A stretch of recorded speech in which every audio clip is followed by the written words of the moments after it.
জয় শ্রীকৃষ্ণ।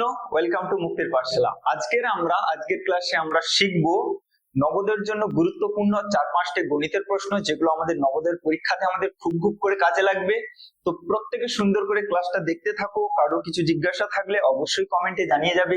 সেই সঙ্গে এই যে আমরা প্রতিনিয়ত নবোদয় সংক্রান্ত প্রশ্নপত্রগুলো, গণিতের, মেন্টাল এবিলিটি এবং ভাষাজ্ঞানের প্রশ্নপত্রগুলো আমাদের চ্যানেলে আপলোড করে থাকি, সেইগুলো তোমরা সুন্দর করে, এবং প্রত্যেক রবিবার করে যে আমরা লাইভ ক্লাস করিয়ে থাকি, সেগুলো প্রত্যেকে তোমরা সুন্দর করে পাবে কোথায়? খুব সহজেই আমাদের যে ফ্রি হোয়াটসঅ্যাপ গ্রুপ রয়েছে, যার লিংক তোমরা ভিডিও ডেসক্রিপশন বক্সে এবং কমেন্ট সেকশনে পেয়ে যাবে। ওই লিংকে ক্লিক করলে তোমরা ওই গ্রুপের মধ্যে জয়েন থাকবে। ফলত আমরা কখন কোন ক্লাস আপলোড করছি, কখন কি করাচ্ছি, তোমরা সুন্দর করে সেটার তথ্য নোটিফিকেশন পেয়ে যাবে। চলো, প্রথম প্রশ্ন কি বলেছে দেখো। কোন ক্ষুদ্রতম সংখ্যার সঙ্গে 8 যোগ করলে যোগফল 21, 35 এবং 49 দ্বারা বিভাজ্য হবে? আমাদেরকে এমন একটা সংখ্যা বের করতে বলেছে যেটা 21 দ্বারাও ভাগ যাবে, 35 দ্বারাও ভাগ যাবে, 49 দ্বারাও ভাগ যাবে। What is the smallest number which when increased by 8 becomes divisible by 21, 35 and 49? তাহলে 21 দ্বারাও ডিভিজিবল হবে, 35 দ্বারাও ডিভিজিবল হবে, 49 দ্বারাও ডিভিজিবল হবে। তাহলে আমরা প্রথমে এদের কি করব? এলসিএম বের করব, যে এইগুলো দ্বারা ভাগ যাবে কোন সংখ্যাটা। তাহলে আমরা কি করে পাই? এদের লসাগু যেটা আসবে সেটাই আমাদের উত্তর হয়ে যাবে। তাহলে 7 যদি দিয়ে দিই, 7 3 21, 7 5 35, 7 7 49, আর কি যাবে? না, আর যাবে না। তাহলে এটাকে যদি আমরা সমাধান করি, 7 7 49 আর 15 গুণ করলে 15 9 5, হাতে থাকলো 13, 15 4 60 আর 13তে আমাদের হচ্ছে 735। তাহলে লসাগু, যেটাকে আমরা ইংরেজিতে এলসিএম বলে থাকি, কত এসছে? 735, যেটা কিন্তু অপশনের মধ্যে তোমরা পেয়ে যাবে। অনেকেই উত্তর করে দেবে, কিন্তু এখনো কমপ্লিট হয়নি। কি বলেছে? কোন ক্ষুদ্রতম সংখ্যার সঙ্গে 8 যোগ করলেই 735 আসবে?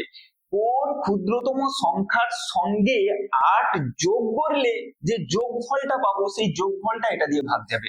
তাহলে এইগুলো দ্বারা বিভাজ্য সংখ্যাটা আমরা কত পেলাম? 735। তাহলে এটাই হচ্ছে আমার সেই যোগফলটা, অর্থাৎ বিভাজ্য সংখ্যাটা। প্রশ্নে বলেছে কোন সংখ্যার সঙ্গে 8 যোগ করলে এটা আসবে। কোন সংখ্যার সঙ্গে 8 যোগ করলে এটা আসবে? তাহলে আমরা 8 বিয়োগ করে দেব, বিয়োগ করলে আমরা পেয়ে যাব 727। তাহলে সেই ক্ষুদ্রতম সংখ্যাটা হচ্ছে 727। এর সঙ্গে যদি 8 যোগ করি, তাহলে যোগফলটা আমাদের হবে 735, আর সেই যোগফলটাই 21, 35, 49 দ্বারা বিভাজ্য হয়ে যাবে। তাহলে আমাদের সঠিক উত্তর হয়ে যাবে অপশন ডি, 727। চলো পরবর্তী প্রশ্নে চলে আসছি।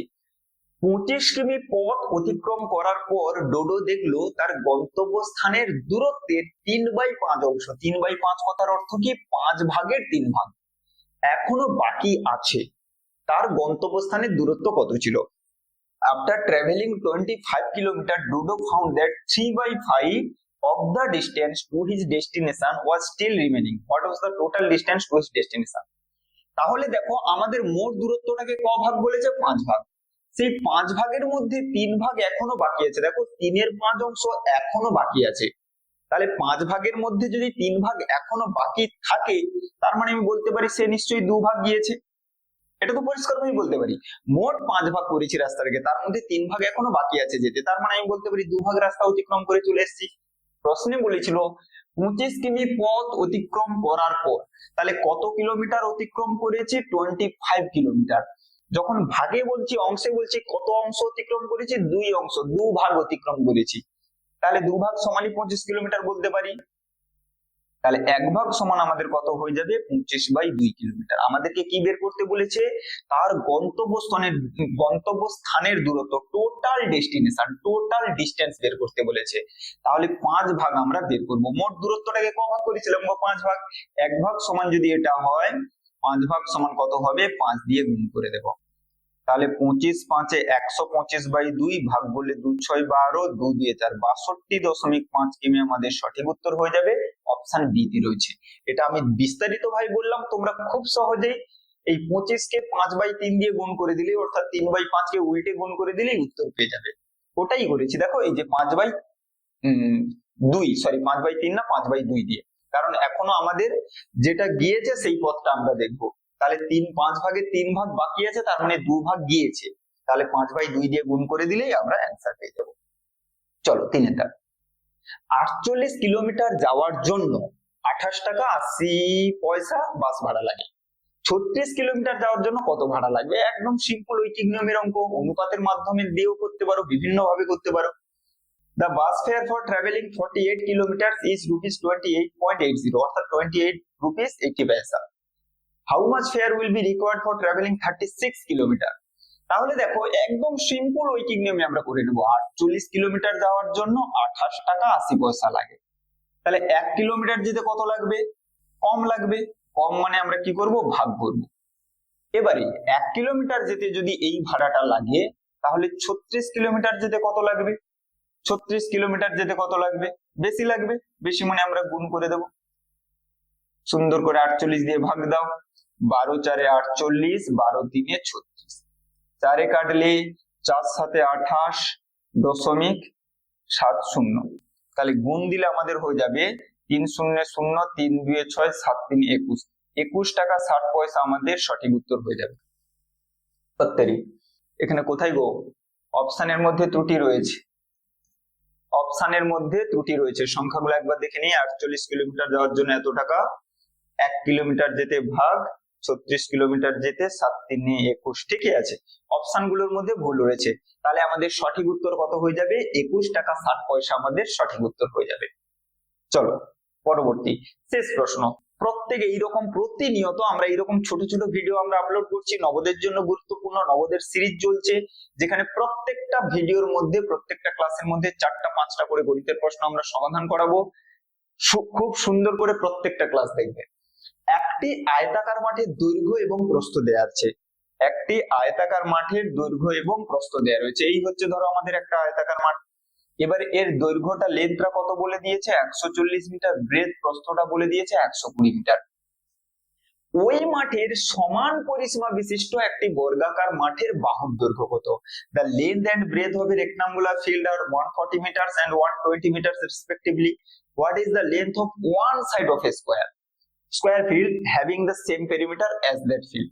তাহলে এটা হচ্ছে আমার রেক্টাঙ্গুলার ফিল্ড। প্রথমে এর আমরা কি করব? পেরিমিটার বের করব, পরিসীমা বের করব। পরিসীমা কি করে বের করতে হয়? না 2 গুণ দৈর্ঘ্য যোগ প্রস্থ করলে আমাদের পরিসীমা আসে। 2 গুণ দৈর্ঘ্য যোগ প্রস্থ করলে আমাদের পরিসীমা আসে। তাহলে 140 আর 120 যোগ করলে 260, 26 আর 2 52, 520। এটা আমাদের কি হলো বলতো? এই যে আমাদের আয়তাকার ফিল্ডটা বলা রয়েছে, এই যে আমাদের আয়তাকার ফিল্ডটা বলেছে, সেই আয়তাকার ফিল্ডের আমাদের কি হয়ে গেল? পরিসীমা বেরিয়ে গেল। কত বেরিয়ে গেল? 520 মিটার। এবারে প্রশ্নে বলেছে এই যে আয়তক্ষেত্রটা, এই যে আয়তাকার মাঠটা, এর পরিসীমা যা হবে একই পরিসীমা বিশিষ্ট। এই যে দেখো, ওই মাঠের সমান পরিসীমা বিশিষ্ট একটি বর্গাকার মাঠ। তাহলে এবারে আমি একটা এরকম বর্গাকার মাঠ নেব, যার পরিসীমা আমাদের কত হয়ে যাবে? 520। যার পরিসীমা আমাদের কত হয়ে যাবে? 520। প্রশ্নে বলেছে আয়তাকার মাঠের পরিসীমা যা হবে, বর্গাকার মাঠটার পরিসীমাও তাই হবে। তাহলে এরও পরিসীমা 520 হয়ে গেল। আমাদের প্রশ্নে জানতে চেয়েছে এই বর্গাকার মাঠটার বাহুর দৈর্ঘ্য কত। প্রত্যেকে মনে রাখবে, বাহু সাইড বের করতে হলে আমাদের কি করতে হয়? পরিসীমাকে, পেরিমিটারকে 4 দিয়ে ডিভাইড করতে হয়, ভাগ করতে হয়। তাহলে 13 4 52, 130 আমাদের সঠিক উত্তর হয়ে যাবে। অপশন বি তে রয়েছে।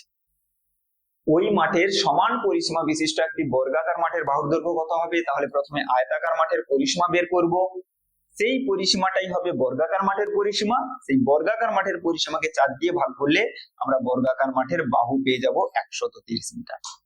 ওকে, এই হচ্ছে আজকের ক্লাসের। আর নেই তো?